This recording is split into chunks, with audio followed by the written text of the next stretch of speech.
Thank you. Can y'all hear me? Okay. I'm not a public speaker, so excuse me. My father, Thomas Erickson, always told me when I was growing up, he was a descendant of John Lotter Brown, and he always said to remember who you are.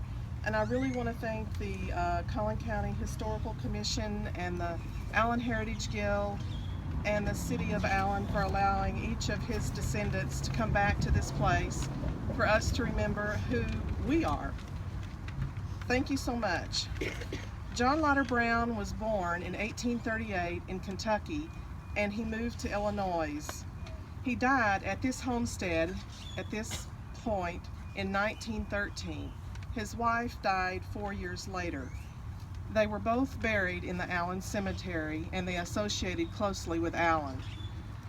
After living with several relatives in his old home place, he was an orphan. His parents had died. He had no place to live. And the relatives that he was living with, they died. And he didn't have a place. So he came as an orphan in 1856 as a 15-year-old to Collin County to live with his uncle, Captain Robert Washington Carpenter, and his new bride, Lizzie Matthews. They lived at Bethany. Bethany is today near Custer Road and Legacy Drive. It was here he grew to be a man, and he fell in love with his aunt's sister. And within a year of his arrival here in Collin County, he was already back on the trail. He was taking cattle and oxen back to Illinois, and on the way he stopped in the Indian Nation to deliver Mustang ponies. His aunt she sewed for him these buckskin pants, if you can imagine, and I think it indicates that he was on the trail a great deal of the time. In later life, he always wore a soft style keepy hat that was flat on top and it had a little short bill on it. And I think both of the pieces of clothing speak to his non-conforming personality, and I think it's seen in a lot of his ancestors today.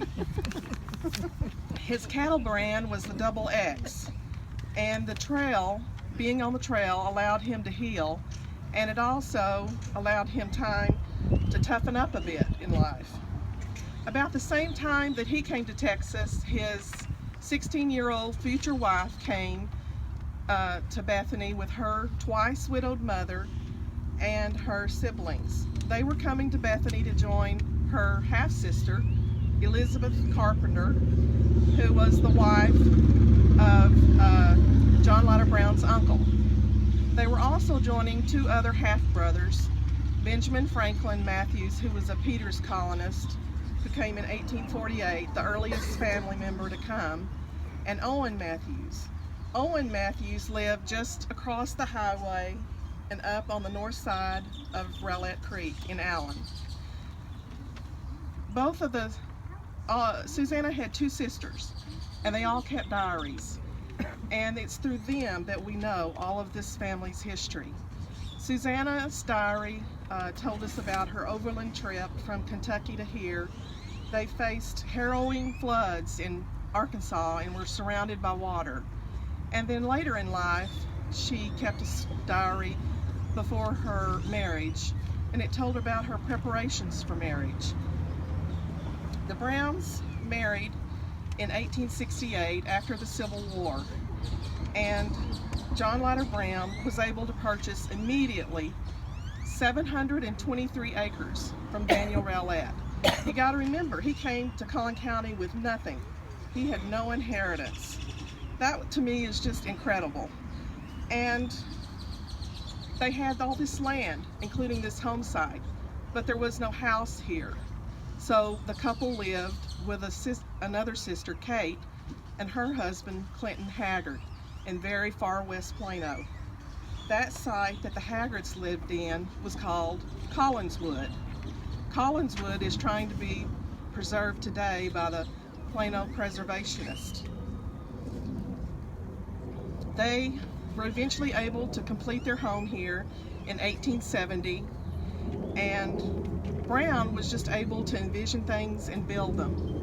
His most prized possession when he died was a hand-carved chess set that he had made himself.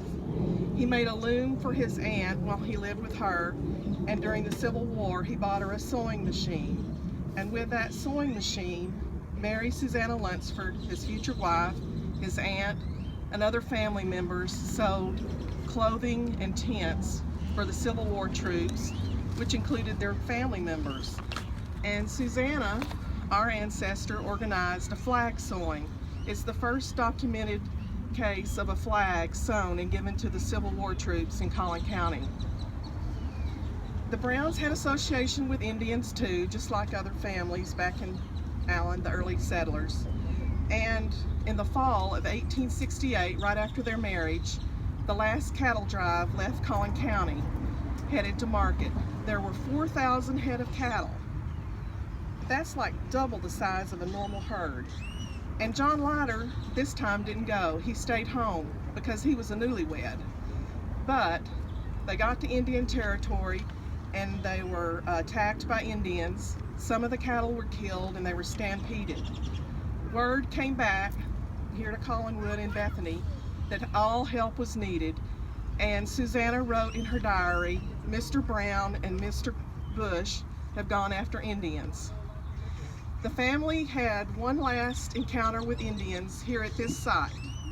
In 1877, Indians came to the homestead and the Brown girls were ironing inside the house.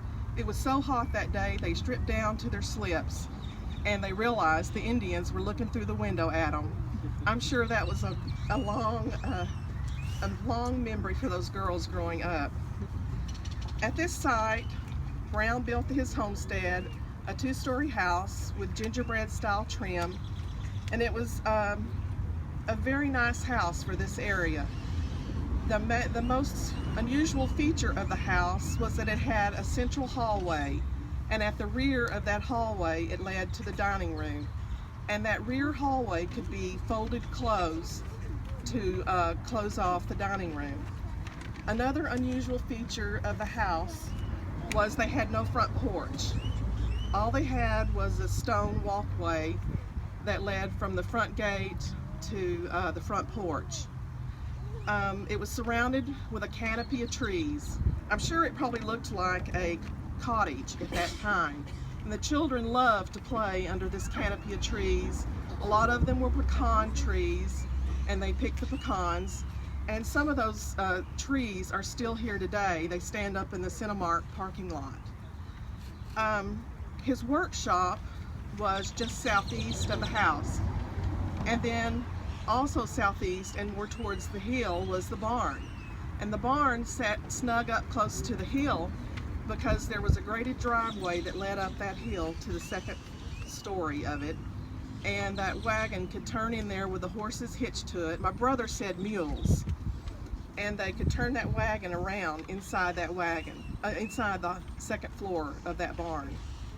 There was, let's see, inside the barn, on the second floor, there was a corn sheller and a grinder and an area to drop hay and feed down to the bottom floor. On the first floor, there was a machinery room, a hay and feed room, a granary, a corn crib and stalls for about 50 horses and cows. They had hogs and chickens. There were 2 windmills on the property and a separate carriage house. John Brown had a good business ability when he first married because he was able to buy those 700 acres. And I think he was able to save a lot of money from his time on the cattle trail and working for others in the community. And I don't think he spent a lot of time at the end of the trail at some of those kind of wild and woolly places that you see in the movies. He might have had a few drinks, but I don't think many. Each child, when they married, received 100 acres of land.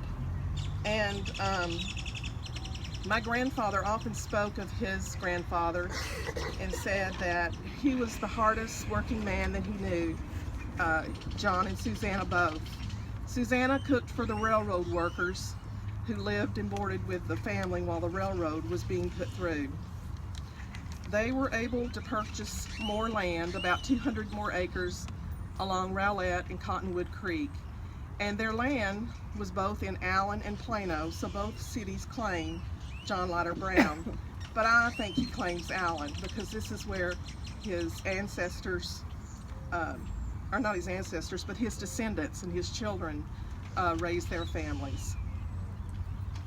There's only one descendant still living today that owns part of this land deed gift that he gave his children, and that's Beth Hefferman. There you are. And I want to briefly mention my ancestor. John Leiter Brown's daughter, Elizabeth, married Hugh Fitz Erickson, and their homestead was on McDermott Drive.